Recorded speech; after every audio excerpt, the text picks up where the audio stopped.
Bismillahirrahmanirrahim. Assalamu alaikum students. Today our topic is hybridization of orbitals and shapes of molecules. हम जो है वो orbitals की hybridisation देखेंगे और मॉलिक्यूल्स की शेप्स को डिस्कस करेंगे. एज यू नो कि हम ऑर्गेनिक केमिस्ट्री डिस्कस कर रहे हैं, इस वजह से हम जो हाइब्रिडाइजेशन देखें वो भी हम कार्बन की देखेंगे. अब हाइब्रिडाइजेशन क्या होती है? Hybridization is actually intermixing of orbital of different shape and energy to form a set of new orbitals having same shape and energy. यानी हमने ऐसे ऑर्बिटल्स जिनकी शेप और एनर्जी डिफरेंट थी उनको इंटरमिक्स करना है और सेट ऑफ न्यू ऑर्बिटल बनाना है जिनकी सेम शेप होगी और सेम एनर्जी होगी. हम ज़रा डिटेल्स चेक करते हैं, इस टॉपिक को समझने की कोशिश करते हैं, फिर हमें डेफिनेशन की प्रॉपर समझ आ जाएगी. मिसाल के तौर पर हम कार्बन की हाइब्रिडाइजेशन की बात कर रहे हैं तो हम ऐसा करते हैं कि हम कॉन्फ़िगरेशन ऑफ कार्बन लिख लेते हैं. अगर आपको याद हो तो आपने हमेशा ये पढ़ा है कि जो होता है ना कार्बन का एटॉमिक नंबर होता है 6, यानी कार्बन के पास इलेक्ट्रॉन्स 6 होते हैं. अगर कॉन्फ़िगरेशन लिखी जाए तो मैं लिखूँगी 1s2 2s2 2px 2py and 2pz. इस तरह से अगर मैं उसके ऑर्बिटल्स को अरेंज करके लिखना चाहूँ तो 6 इलेक्ट्रॉन्स हैं, 2 और 2 इलेक्ट्रॉन्स ss के अंदर होंगे, एक इलेक्ट्रॉन 2px के अंदर होगा और एक इलेक्ट्रॉन 2py के अंदर होगा. इस तरह से आपके पास जो है वो इसकी कॉन्फ़िगरेशन हो जाएगी. इस टाइप ऑफ कॉन्फ़िगरेशन को अभी जो मैंने आपके सामने लिखी है इसको हम कहते हैं कि ये ग्राउंड स्टेट की कॉन्फ़िगरेशन है. ग्राउंड स्टेट में कार्बन इस तरह का होता है. अगर देखा जाए कि ग्राउंड स्टेट के अंदर कार्बन की कॉन्फ़िगरेशन इस तरह से है तो इसका मतलब क्या होगा? इसका मतलब ये होगा कि ग्राउंड स्टेट के अंदर कार्बन के पास ये पार्शली फिल्ड 2 ऑर्बिटल हैं, यानी कि कार्बन तो 2 बॉन्ड बना सकता है इसके अकॉर्डिंग, यानी कि कार्बन जो है इसको तो चाहिए था कि वो डाइवेलेंट होता. अगर इस कॉन्सेप्ट को सही से मान लिया जाए ना अपनी इस कॉन्फ़िगरेशन को, तो कार्बन शुड बी डाइवेलेंट. लेकिन हमने हमेशा पढ़ा है कि कार्बन क्या है? टेट्रावेलेंट है. टेट्रावेलेंट मतलब कि कार्बन क्या करता है? 4 की वैलेंसी रखता है, यानी 4 बॉन्ड बनाकर रहता है. कार्बन में से एक इलेक्ट्रॉन होता है ना, ये जैसे ये एस के अंदर एक इलेक्ट्रॉन है. एक्चुअली होता क्या है कि ये इलेक्ट्रॉन एक्साइट हो जाता है. ये इलेक्ट्रॉन जो है ये एक्साइट हो जाता है आपकी 2pz के अंदर, यानी 2s में से एक इलेक्ट्रॉन 2pz के अंदर एक्साइट हो जाएगा. इसको हम बोलते हैं कि ये आपकी कॉन्फ़िगरेशन की एक्साइटेड स्टेट है. ठीक है, तो एक्साइटेड स्टेट के अंदर चला जाएगा. एक्साइटेड स्टेट की अगर कॉन्फ़िगरेशन लिखी जाए तो इसका मतलब होगा 1s2 2s 2px 2py 2pz. इसके इलेक्ट्रॉन्स को फिल कर लेते हैं तो हमने ये देखा कि s में से एक इलेक्ट्रॉन 2pz में चला गया. अगर वो 2pz में चला गया इसका मतलब है कि s में 2 तो नहीं रहे, s में आप पीछे रह गया है एक इलेक्ट्रॉन, और x और y में तो पहले ही एक इलेक्ट्रॉन था और एक इलेक्ट्रॉन आपके पास चला गया है 2pz के अंदर. इस तरह से आपके पास जो है ये अगर देखा जाए तो 1 2 3 एंड 4 जो है वो बन चुके हैं आपके पास पार्शली फिल्ड या हाफ फिल्ड ऑर्बिटल. ऑर्बिटल समझते हैं ना, जैसे ये s हो गया, px py ऑर्बिटल का कॉन्सेप्ट आपने देखा था क्वांटम नंबर के अंदर. तो ये टेट्रावेलेंट हो गया, ये 4 जो है वो पार्शली फिल्ड ऑर्बिटल मिल गए. अब देखें बेशक ये 4 पार्शली फिल्ड ऑर्बिटल हैं, लेकिन अगर आपको याद हो तो आपने शेप्स पढ़ रखी हुई हैं अपने ऑर्बिटल्स की, और उन शेप्स के अंदर आपने एस को भी डिस्कस किया था और आपने पी को भी डिस्कस किया था. अगर आपको याद हो तो आपने कहा था कि जो एस होता है वो स्फेरिकल शेप का होता है, ये एस होगी स्फेरिकल. और अगर हम पी की बात करें तो पी के लिए आपने टर्म यूज़ की थी डम्बेल. इस तरह से आपने क्या कहा था कि पी जो है वो डम्बेल शेप का होता है. ठीक है, तो इस तरह आपने शेप्स देखी थी. अब अगर देखें हम तो 4 पार्शली फिल्ड ऑर्बिटल तो बेशक है हमारे पास, लेकिन एस वाला है यानी स्फेरिकल वाला, और पी वाला है यानी कि dumbbell along X axis Y axis and Z axis. तो इनकी शेप्स डिफरेंट होने की वजह से अरेंज नहीं हो पाते 4.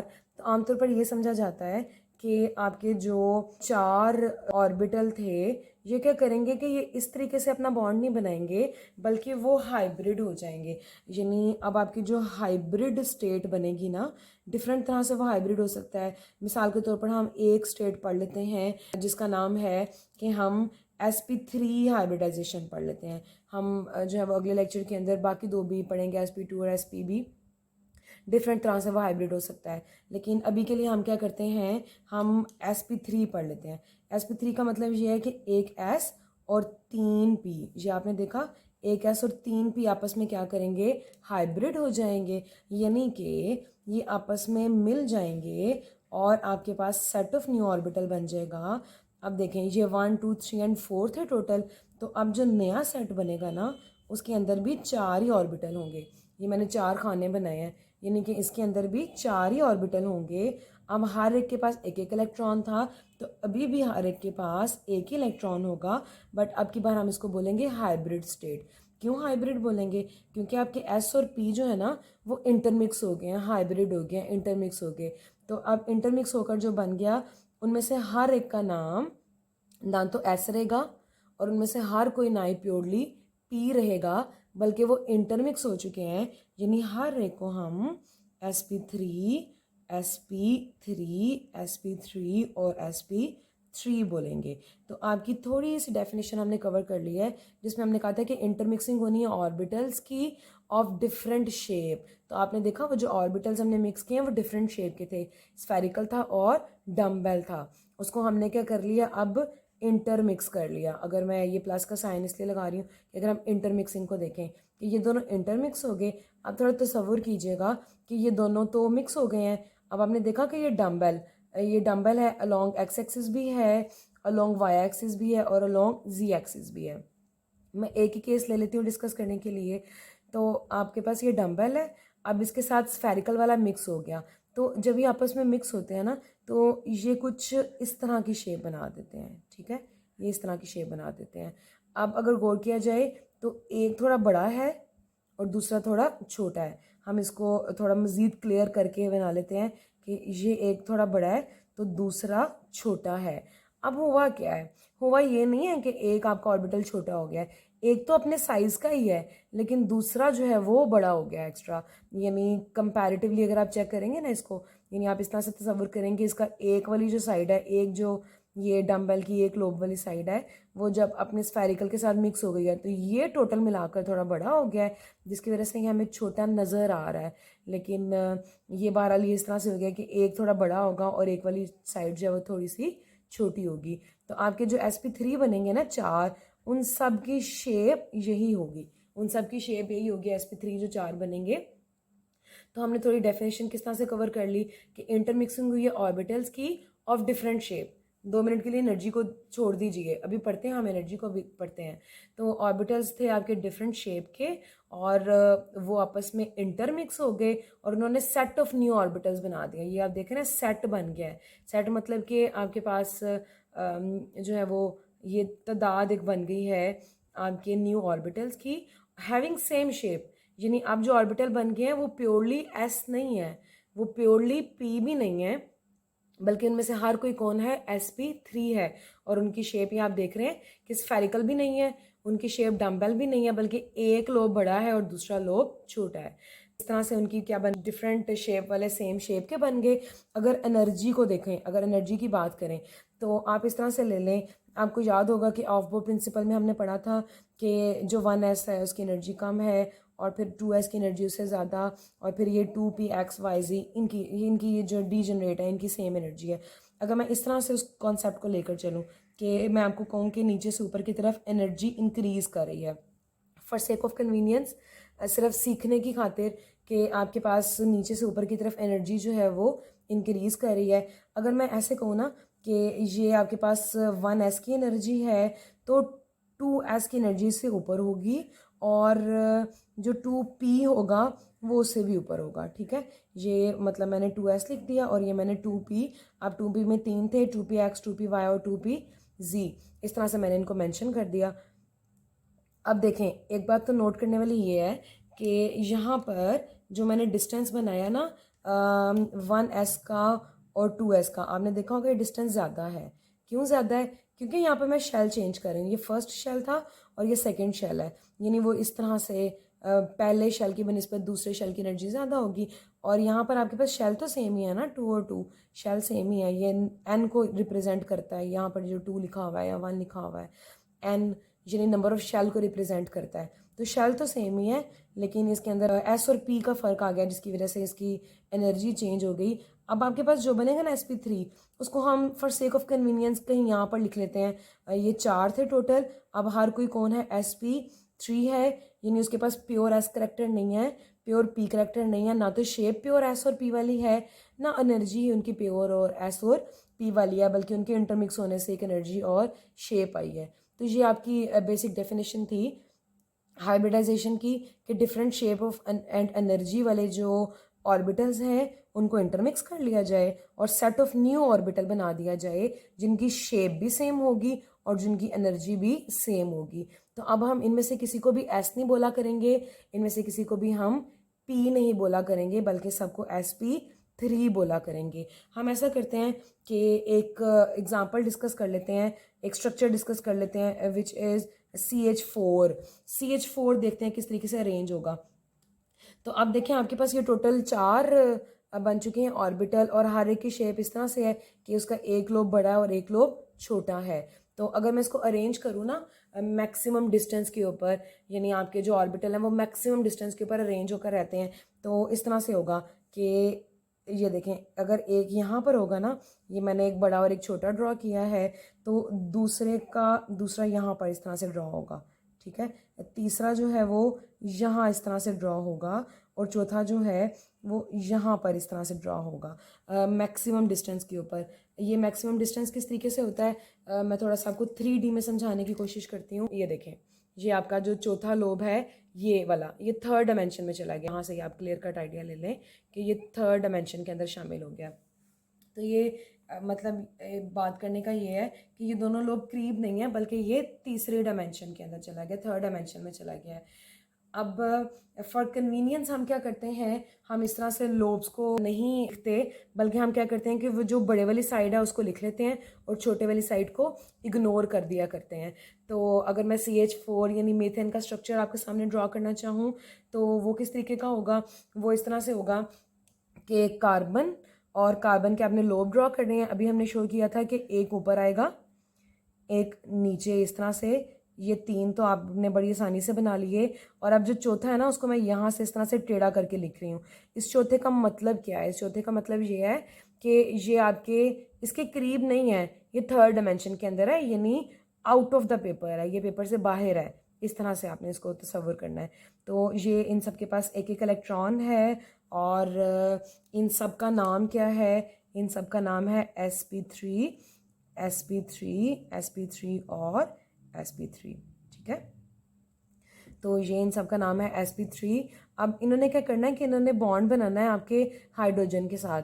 हाइड्रोजन के साथ बॉन्ड किस तरीके से बनेगा, आपको शायद याद होगा कि जो हाइड्रोजन है वो होता है 1s1, यानी उसके पास एक ही इलेक्ट्रॉन होता है। अब खाली ऐसा तो स्फेरिकल शेप का होगा, तो क्या होगा कि यहाँ पे ओवरलैपिंग हो जाएगी, यानी sp3 और हाइड्रोजन ने एक इलेक्ट्रॉन दे दिया, अब 2 इलेक्ट्रॉन हो गए और ये हो गया sp3s ओवरलैप, इसको क्या बोलेंगे, sp3s ओवरलैप। इसी तरह यहाँ पर भी एक स्फेरिकल मैं ड्रॉ कर देती हूँ हाइड्रोजन, ये 2 इलेक्ट्रॉन हो गए sp3s ओवरलैप। इसी तरह यहाँ पर भी ड्रॉ कर देती हूँ, तो ये टोटल 4 मैं sp3s ओवरलैप के साथ आपके हाइड्रोजन ड्रॉ कर दूँगी।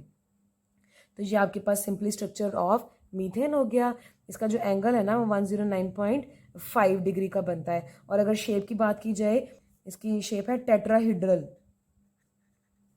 क्या शेप होगी, टेट्राहीड्रल। तो इस तरह से आपके पास ये 4 जो है वो अरेंज हो जाते हैं, टेट्राहेड्रॉन बनाकर रहते हैं। हम एक सिंपल डायग्राम के अंदर यहाँ पर शो करते हैं, हम ज़्यादा क्लियर कट आइडिया लेने के लिए, कि आपके पास कार्बन है और 4 हाइड्रोजन जुड़े हुए हैं, एक हाइड्रोजन हो गई। इसी तरह यहाँ पर मैं दूसरी हाइड्रोजन ड्रॉ करूँगी, यहाँ पर तीसरी हाइड्रोजन ड्रॉ करूँगी और इसको थोड़ा सा टेढ़ा करके बना दूँगी, ताकि ये प्रॉपर टेट्राहीड्रल ज्योमेट्री में शो कर सकूँ।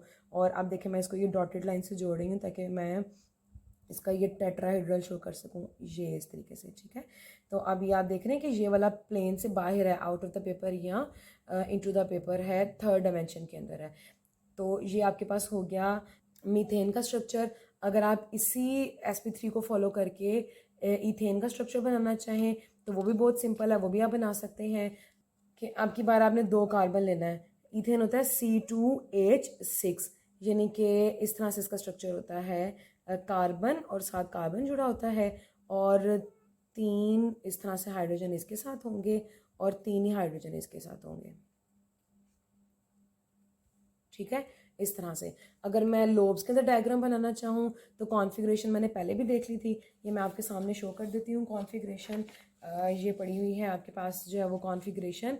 आपने देखा कि हर एक कार्बन जो है वो sp3 बना रहा है। तो अब हम क्या करेंगे कि ये कार्बन आपके पास ये एक लोब हो गया, ये जिस तरह से मैंने दूसरा लोब बनाया था, ये जिस तरह से मैंने तीसरा लोब ड्रॉ किया था, और ये चौथा लोब इस तरह से ड्रॉ होगा।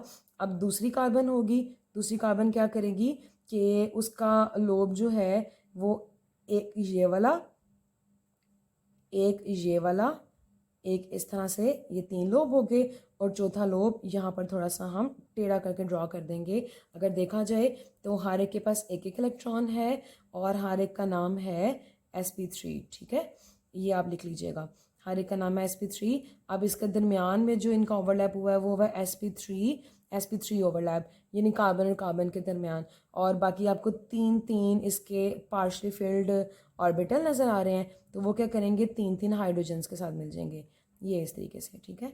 ये आपके पास हाइड्रोजन के साथ मिलकर sp3s ओवरलैप, इसी तरह sp3s ओवरलैप, और इस साइड के ऊपर भी 3 जुड़ जाएंगे, और उन सब का नाम क्या होगा कि ये होंगे sp3s ओवरलैप। यानी कि अब क्या हुआ है कि ये 2 टेट्राहेड्रोन आपस में जुड़ गए हैं। ये मैं आपको शो करती हूँ, ये देखें, ये एक टेट्राहेड्रोन हो गया, ये इस तरह से, और ये आपके पास दूसरा टेट्राहेड्रोन है, ठीक है। तो ये जो है ये 2 टेट्राहेड्रोन आपके जो है वो इकट्ठे हो गए, यानी ये आपने टेट्राहेड्रोन बनाया था, तो अब क्या है कि ये 2 टेट्राहेड्रोन आपस में जुड़ गए हैं, और इस तरह से आपका स्ट्रक्चर ऑफ ईथेन बन गया। तो आप जितने कार्बन भी जोड़कर बनाना चाहते हैं, आपका जब अल्केन की फैमिली होगी, यानी अल्केन्स ने आपस में बॉन्डिंग करनी होगी, तो आपके पास जो हाइब्रिडाइजेशन अप्रोच आएगी वो आएगी sp3, जिसमें एक s और 3 p आपस में ओवरलैप करेंगे, ठीक है। और हमने क्या देखा था, हमने कहा था कि इनमें से कोई भी प्योर s नहीं है, प्योर p नहीं है। अगर देखा जाए तो हर एक के पास 25% s करेक्टर है और हर एक के पास 75% p करेक्टर है। तो इस तरह से आप एक्सप्लेन कर सकते हैं कि 25% एस करेक्टर है सबके पास और 75% पी करेक्टर है, 3 हिस्से हैं ना पी के। तो ये आपके पास थी sp3 हाइब्रिडाइजेशन। नेक्स्ट लेक्चर के अंदर इंशाल्लाह हम sp2 हाइब्रिडाइजेशन और sp हाइब्रिडाइजेशन को भी डिस्कस करते हैं। बाकी एलिमेंट्स की भी होती है, लेकिन हम चूँकि ऑर्गेनिक केमिस्ट्री पढ़े इसलिए हमने सिर्फ कार्बन की एग्जांपल्स ली हैं। नेक्स्ट लेक्चर में sp2 sp पढ़ते हैं। इस टॉपिक से रिलेटेड कोई क्वेश्चन हो तो आप कमेंट सेक्शन में पूछिए। अल्लाह हाफिज़।